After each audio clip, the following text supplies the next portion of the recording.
شادی کی رات شروع ہو چکی تھی۔ پورا گھر خوشیوں سے بھرا تھا۔ ہر طرف روشنی ہی روشنی تھی، مگر دلہن مسلسل روئی جا رہی تھی۔ اچانک کمرے سے چیخ سنائی دی۔ سب لوگ فوراً اوپر بھاگ گئے۔ لوگ خوف میں مسلسل کھڑے رہے۔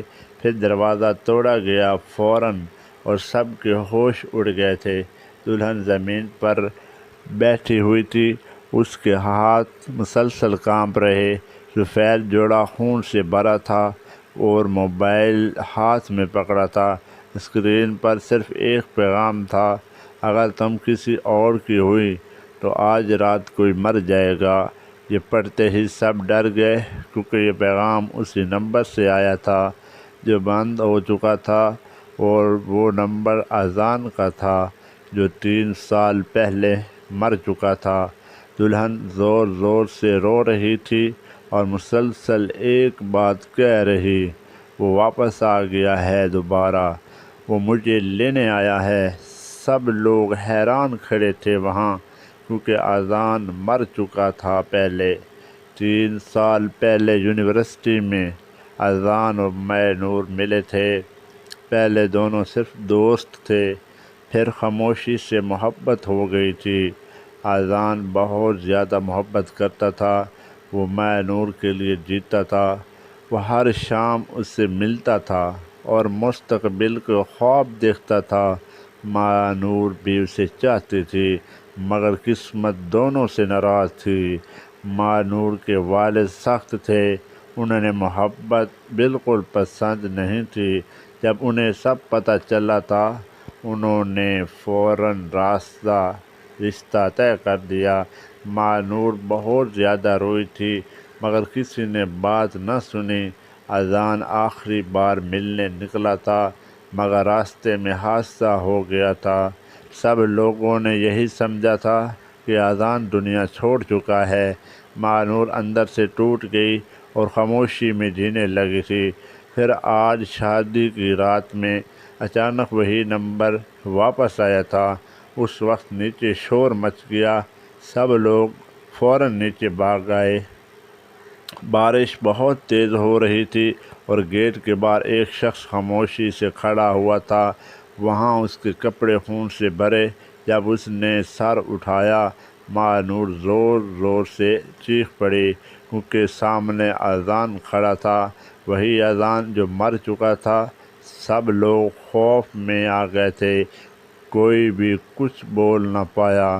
اذان آہستہ اندر آیا، اس کی آنکھیں بہت نم تھیں۔ اس نے صرف ماں نور دیکھی اور دھیرے سے اتنا کہا تھا: میں واپس صرف تمہارے لیے اس دنیا میں دوبارہ آیا ہوں۔ ماں نور فوراً رونے لگی تھی اور اس کے قریب آ گئی تھی۔ تم زندہ کیسے ہو سکتے ہو؟ ہم نے تمہیں دفنا دیا تھا۔ اذان کی آنکھیں بھر آئیں اور وہ خاموشی سے بولا تھا: میں مرا نہیں تھا ماں نور، مجھے مارنے کی کوشش ہوئی تھی۔ یہ سن کر سب چونک گئے۔ ماں نور کے والد خاموش ہو گئے۔ اذان نے سچ بتانا شروع کیا: حادثہ دراصل حادثہ نہیں تھا، کسی نے بریک خراب کر دی تھی تاکہ میں زندہ نہ بچ سکوں۔ میں کئی مہینے اسپتال میں موت سے مسلسل لڑتا رہا تھا۔ جب واپس آیا تب پتہ چلا تمہاری شادی ہونے والی ہے، اسی لیے میں واپس آ گیا ہوں، کیونکہ تم صرف میری ہو۔ یہ سن کر ماں نور روئی اور فوراً اسے گلے لگا لیا تھا۔ پورا حال خاموش کھڑا رہا، سب لوگ صرف انہیں دیکھتے رہے۔ پھر اچانک گولی چلنے لگی تھی اور ہر طرف چیخیں پھیل گئی۔ ماں نور کے والد غصے میں بندوق ہاتھ میں پکڑے کھڑے تھے: اگر میری عزت خراب ہوئی تو تم دونوں زندہ نہیں رہو گے۔ ماں نور فوراً آگے آ گئی تھی، مگر اذان نے اسے پیچھے کیا۔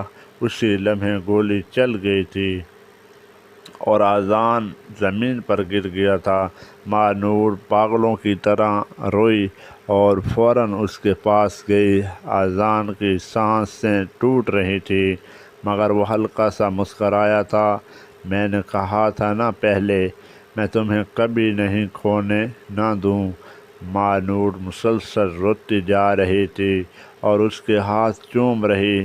اذان نے آخری بار اسے دیکھا اور دھیرے سے اتنا کہہ پایا، اگر اگلا جنم دوبارہ ملا تو صرف تمہارا بن کر آؤں۔ اور اگلے ہی لمحے پھر اذان ہمیشہ کے لیے خاموش ہو گیا تھا۔ بارش مسلسل بہت تیز تھی اور پورا آسمان رو رہا تھا۔ ماں نور چیخ چیخ کر روئی اور اذان کو سینے لگائے رہی۔ اس رات کے بعد ہمیشہ وہ قبرستان جایا کرتی تھی۔ ہر بارش میں سفید پھول لے اور اذان کی قبر پر رکھتی۔ لوگ اسے پاگل کہتے تھے مگر وہ صرف ایک بات کہتی، سچی محبت کبھی مرتی نہیں، وہ ہمیشہ دلوں میں زندہ رہتی ہے۔